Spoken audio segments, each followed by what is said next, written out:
ట్రంపోడి master plan చిత్తు చేసిన Iran. అవును, ట్రంపోడు అదే అమెరికా అధ్యక్షుడు ట్రంప్ ఒక పెద్ద స్కెచ్ వేశాడు.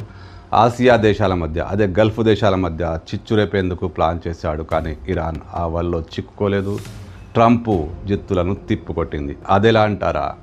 బక్రీద్ పండగ సమయంలో, హజ్ ప్రార్థనలు జరుగుతున్న సమయంలో ఇరాన్పై అమెరికా విరుచుకుపడింది. పెద్ద ఎత్తున దాడి చేసింది. ఇలా చేస్తే ఎప్పుడు అమెరికా దాడి చేసినా ఇరాన్ గల్ఫ్ దేశాల్లోని అమెరికా సైనిక స్థావరాలపై విరుచుకుపడుతుంది. కానీ అమెరికా అధ్యక్షుడు ఇదే కోరుకున్నాడు కూడా.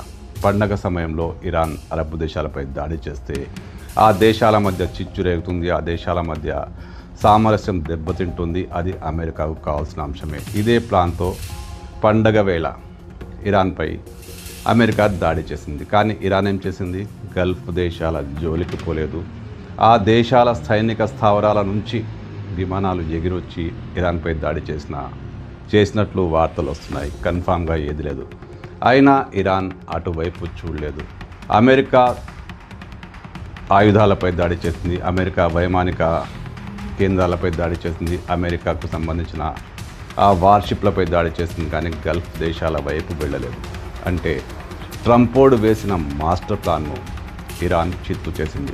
ఒకవేళ ఇరాన్ గల్ఫ్ దేశాలపై దాడి చేస్తే పరిస్థితి వేరేలా ఉండేది. ట్రంప్ కూడా అదే కోరుకున్నాడు. కానీ ఇరాన్ చాలా తెలివిగా వ్యవహరించి గల్ఫ్ దేశాలను మినహాయించి అమెరికాకు చెందిన నౌకలపై, అమెరికాకు చెందిన విమానాలపై దాడి చేసింది. విమానాలను కూల్చేసింది, డ్రోన్లను కూల్చేసింది. కానీ అరబ్ దేశాల జోలికి పోలేదు.